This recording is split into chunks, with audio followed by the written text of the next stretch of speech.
Creality is the company that made 3D printing cheap enough to stop being a niche and start being a hobby. And now it's trying to convert that mountain of sold machines into an ecosystem, a marketplace, and maybe a stock ticker.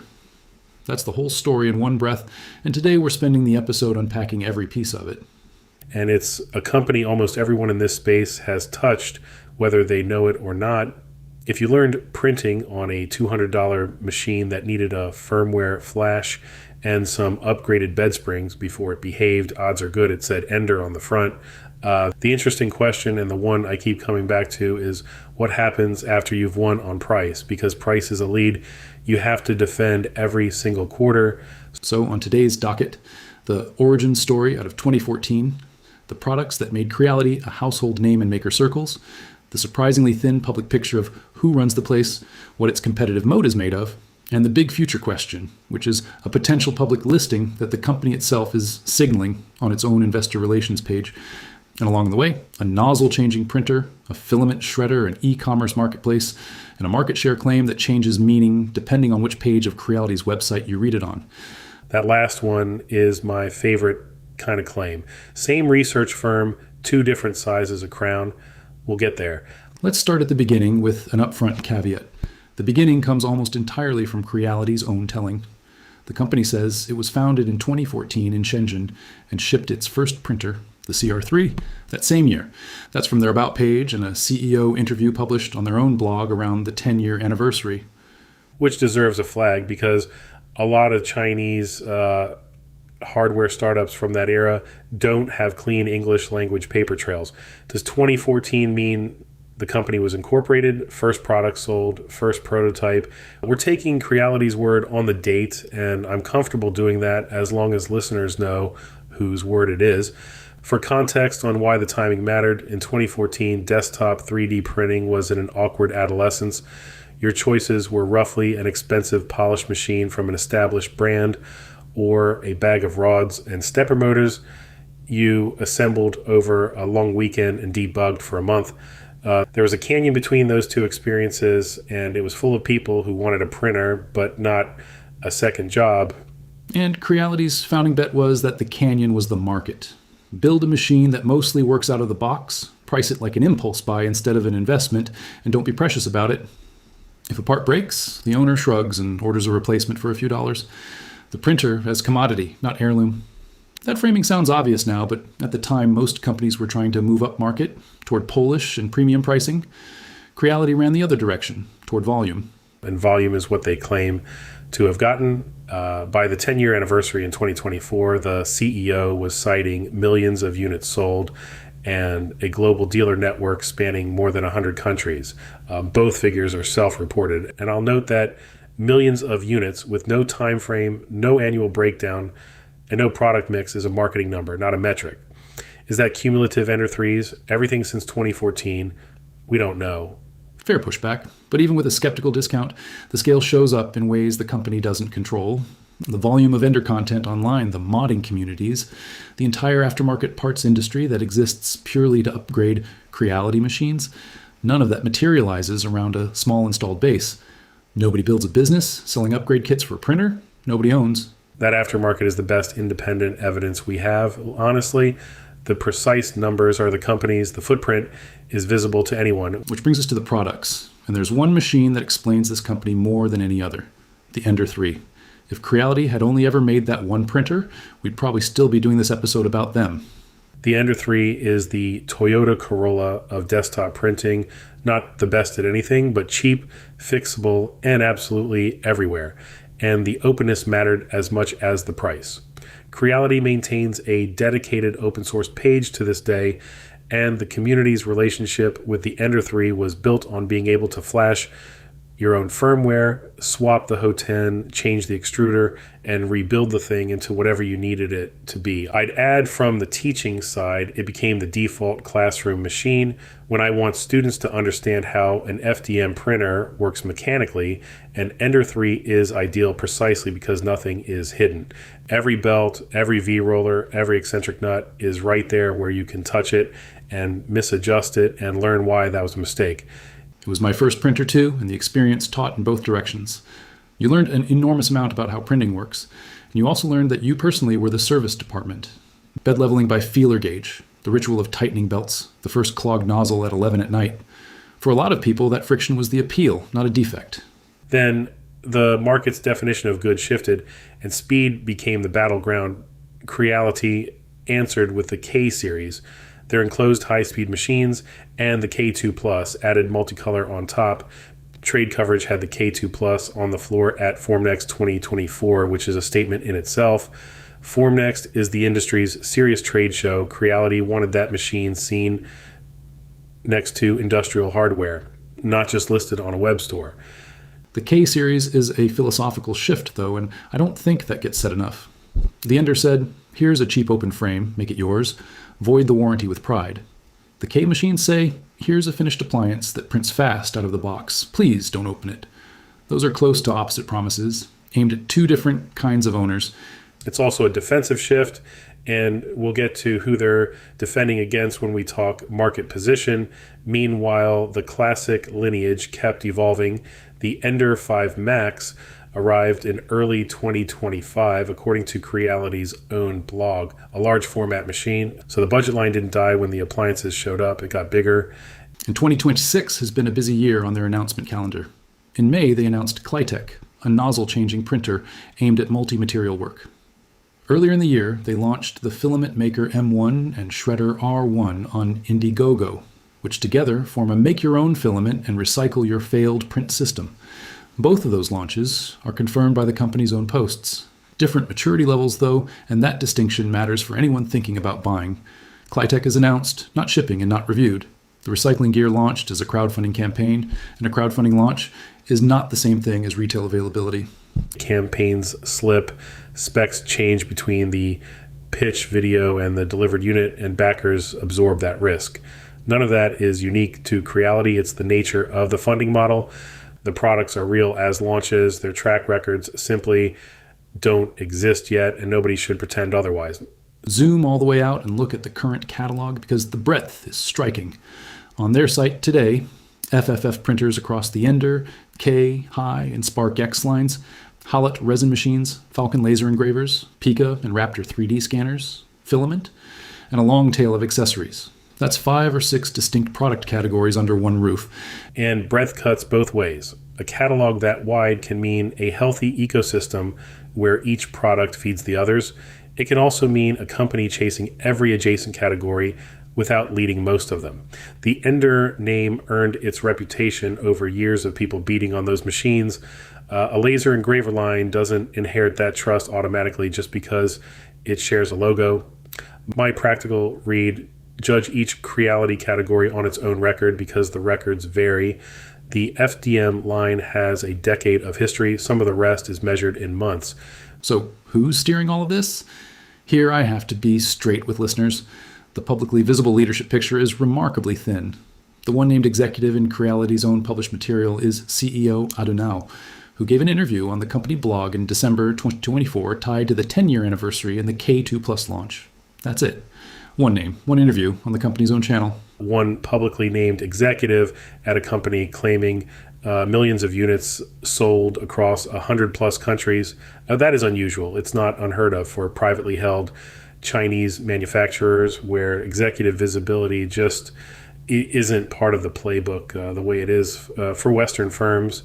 But it means we can't do what this segment normally does, which is trace how specific leaders shaped specific product bets or cultural choices. That information isn't public, and I'm not going to invent a founder mythology to fill the gap. What we can read is how the CEO frames the company in that interview. The anniversary narrative, the unit sales claims, the K2 Plus positioned as the flagship of the next chapter. It's a company presenting itself as a category leader, graduating from budget brand to ecosystem brand. Whether that's an internal conviction or an external pitch, the framing itself tells you where they want to be seen going. And there's a structural point worth sitting with. If the public listing signals we'll discuss shortly turn into an actual offering, this opacity ends by force. Offering documents make you name your directors, your major shareholders, your related party transactions, your compensation. The most detailed portrait of Creality's leadership may end up being written not by journalists, but by securities regulators. Which would honestly be the single most informative document ever published about this company. File that thought. It comes back later in the episode. Let's do the moat question, because I think people get Creality's moat wrong. It is not a single patented process, a magic Ho10, or a proprietary material. The moat is the installed base, meaning the sheer number of their machines already sitting on desks and everything that has grown up around those machines. Make that concrete, because installed base can sound like consultant vocabulary. Concretely, when millions of people own your printer, every problem you could possibly hit has already been solved by someone on a forum, usually with photos. Every wear part has 3 third-party versions at different price points. Every slicer ships with a profile for your machine on day one. That support network costs Creality nothing to operate and is nearly impossible for a new entrant to replicate at any price. It's a moat made of other people's labor, freely given. And the open source posture is what fed that. Creality maintains an open source page to this day, and the hackability of the early machines is why that community formed around them instead of around a competitor. Though I want to flag the honest open question, how deep does the commitment run now? An open source page proves a posture exists. It doesn't tell you whether the newest machines are as open as the Ender 3 was, or whether the openness is concentrated in the older catalog. That's the right question. And there's a real spectrum in this industry. On one end, companies that publish everything, firmware, board schematics, mechanical files. On the other, companies that release only what a firmware license legally obligates them to release and call that open source in the marketing. Where Creality's newer closed frame machines sit on that spectrum is something a buyer should check model by model rather than assume from the brand's history. Reputations age, licenses don't. The second pillar they're building is software and services. Creality Cloud is their content and community platform, and Nextbee is a newer e-commerce site, and the visible strategy is stickiness. Keep people inside Creality's world for finding models, managing prints, and now buying finished goods. Hardware gets you the customer. The platform is supposed to keep them. Visible strategy, unproven result. The platforms exist. We can see them on the website. Whether users are meaningfully locked in, whether the engagement is real, there are no public numbers at all, no user counts, no activity figures. A cloud platform without disclosed usage data is a hope, not a moat, and I'd price it accordingly. There's also a reliability at scale story Creality likes to tell. Their blog features a customer called ZC3D running a print farm of 525 machines, a mix of Ender 3, V3 Plus, and K1SE units. Credit where due. A named customer with specific model numbers is more credible than the vague testimonials a lot of vendors publish. More credible, still an anecdote, and still published by Creality itself. One happy farm on the company's own blog is not a reliability data set, and I'd never let a student cite it as one.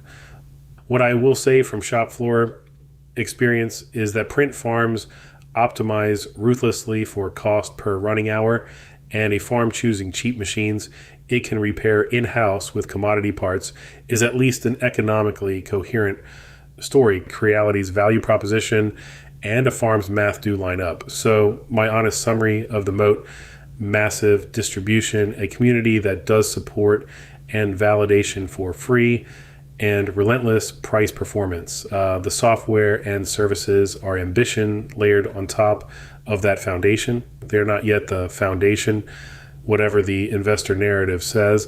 On to where they sit in the market, and there's a claim we need to handle with tweezers. Creality cites the research firm Context for its market leadership, but the phrasing shifts depending on where you look. The broader version in their material says largest consumer 3D printer brand by unit sales. The more specific version says largest market share in entry-level 3D printers for 2024.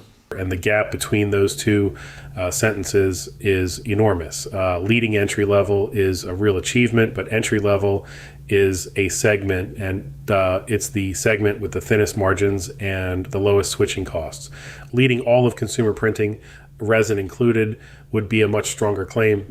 We haven't seen the underlying context report, so the responsible framing is these are company-cited numbers with a reputable research firm's name attached, and the segment definition is doing a lot of quiet work. The distribution story is global under either reading. The company says it sells through dealers in over 100 countries. And while that's self-reported, it matches the anecdotal reality that Creality machines show up in local retail in places where no other printer brand bothers to exist. Being the printer someone can buy without importing anything is its own kind of market position.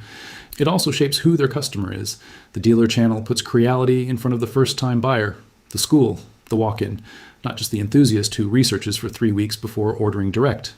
Now, the elephant.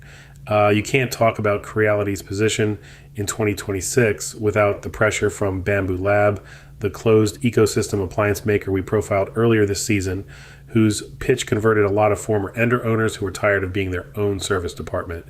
Creality's K-series exists in that world.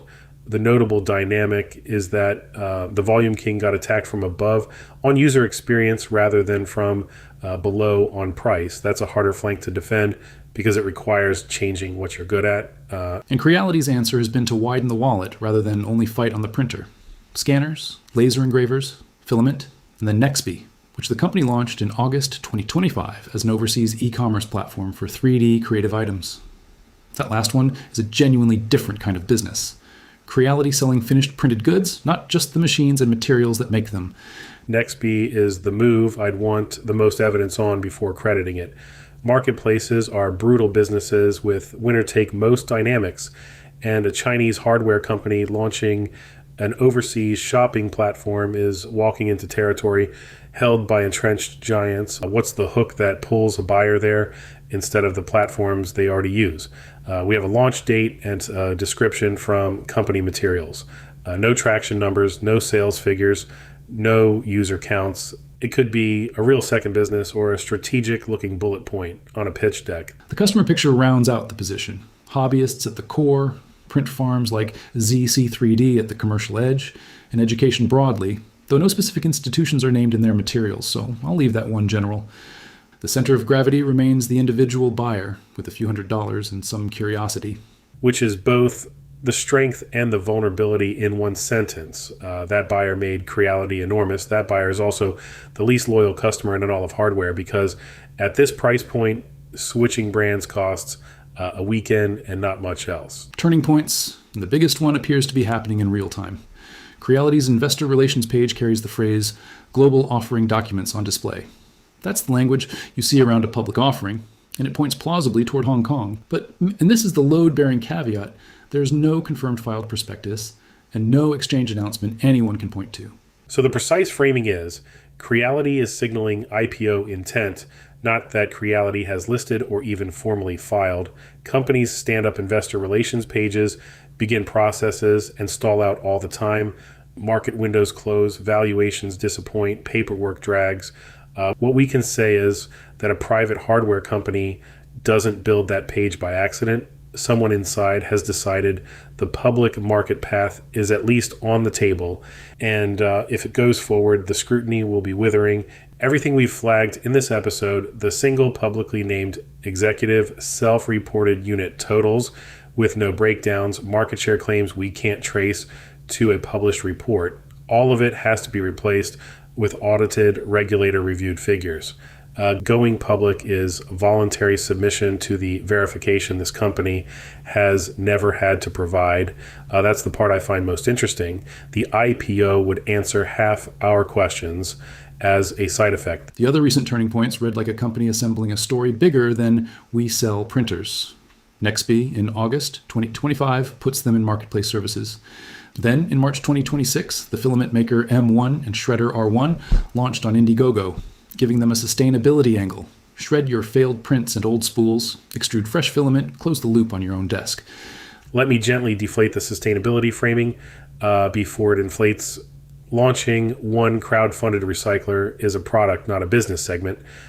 Desktop filament recycling is a hard problem. Keeping diameter consistent, managing moisture, dealing with mixed and contaminated plastic, and until independent users run these machines and print, with the output, the environmental story is a brochure, a well-intentioned brochure, but a brochure. It's also worth asking why a company with this much scale is crowdfunding at all. Indiegogo, for a claimed market leader, isn't really about the money. It reads as demand testing with someone else's risk. If backers show up, you've validated the category. If they don't, you quietly move on without a retail flop on the books. Which is either disciplined or telling, depending on your read. Put the three moves side by side: marketplace, recycling, IPO signals, and there are two available interpretations. One, ambitious diversification, building toward a real platform. Two, a scattergun spread arranged to look like a platform for the benefit of prospective investors. The offering documents, if they ever fully surface, will settle which story is true, because revenue mix doesn't lie under audit. One more thing that belongs in this segment precisely because of its absence. There's no catastrophic stumble in the record. No major recall, no headline lawsuit, no public collapse. Creality's hard moments have been competitive erosion and margin pressure, not scandal. A fair profile should say that plainly. Future watch, starting with the machine, because KliTek is the most technically interesting thing on their public roadmap. Announced in May 2026, it does multi-material printing by physically swapping nozzles rather than pushing multiple filaments through a single melt path. Creality's pitch from their own announcement is less waste and better handling of difficult materials like flexible TPU. Quick translation for anyone who hasn't fought a multicolor print. Most consumer multicolor systems today cut and swap filament through one shared nozzle, and every swap purges molten plastic into a waste pile to clear the old color. Anyone who's run one of these knows the purge pile can outweigh the actual print. Dedicated nozzles per material could attack that waste at the root, and could also mean a soft TPU never has to share a path with a rigid filament. Could. Both of those benefits are company claims until third parties test shipping hardware. And mechanically, a nozzle-changing system is a docking mechanism with heaters, alignment tolerances, and thermal couplings, cycling potentially hundreds of times per print. That is ambitious engineering, and Creality's entire reputation was built on being mechanically simple enough for a beginner to fix. This machine is either their most impressive product or their most support ticket generating one, and no independent review exists yet to tell us which. Note the calendar too, announced May 2026, promised for 2026. That's a tight window for a novel mechanism, and announced but unshipped products have a well-documented habit of sliding. It launched as an announcement. Treat it as exactly that until units are on desks and strangers have opinions about them. Second thread, the recycling system. If the filament maker M1 and shredder R1 deliver usable, consistent filament from waste, that answers a real pain point, because every printer owner has a shameful box of failed prints and empty spools. If the output filament is inconsistent, the whole thing becomes a footnote. The signals to watch are simple. Do crowdfunding backers receive machines, and what do their first spools print like? Third thread is the big one, the public market question. The investor relations signals are strong, the confirmation isn't there. If a listing happens, the disclosures are the story. Watch what they reveal about margins in a business famous for razor-thin ones, and how much revenue is really printers versus all these adjacencies. If the process stalls instead, that silence is informative in its own way. Either outcome teaches you something. So a 3-item watch list. Does KliTek ship in 2026 and survive independent review? Do the recycling backers get working machines that make printable filament? And does global offering documents on display turn into a confirmed, filed, priced offering? With one meta question underneath all three. Can the company built on being the cheapest also become the most trusted? Ecosystems, public listings, and mechanically complex machines all run on trust in a way that a $180 kit printer never had to. That's the transition Creality is attempting, whether it frames it that way or not. Let's land this. Why Creality matters. This is plausibly the company that put more 3D printers into more homes than anyone else, and whatever the exact unverified numbers, it defined the entry point of this hobby for a decade. The Ender 3 is a piece of maker history, full stop, and the community that formed around it changed what people expect a cheap machine to be capable of. Who should pay attention? Budget buyers, obviously, but also anyone tracking whether open, hackable hardware can hold ground against sealed appliances, and anyone curious what happens when a famously opaque hardware giant walks voluntarily toward the transparency of public markets. Those are two of the most consequential experiments running in consumer 3D printing, and Creality happens to be running both at once. And the one open question for listeners to track: does the ecosystem story become real? Printers, cloud, marketplace, recycling, scanners, lasers. That's a lot of surface area for one company. Either it consolidates into a platform people can't easily leave, or Creality remains a very large printer company with a collection of side quests. My money says the offering documents, if they arrive, answer that question faster than any product launch will. Audited revenue by segment tells you what a company is in a way no keynote can. Follow the filings. Born cheap, built by its community, now trying to grow up in public. That's Creality. Thanks for listening to Layer Lines Weekly, and we'll see you next episode.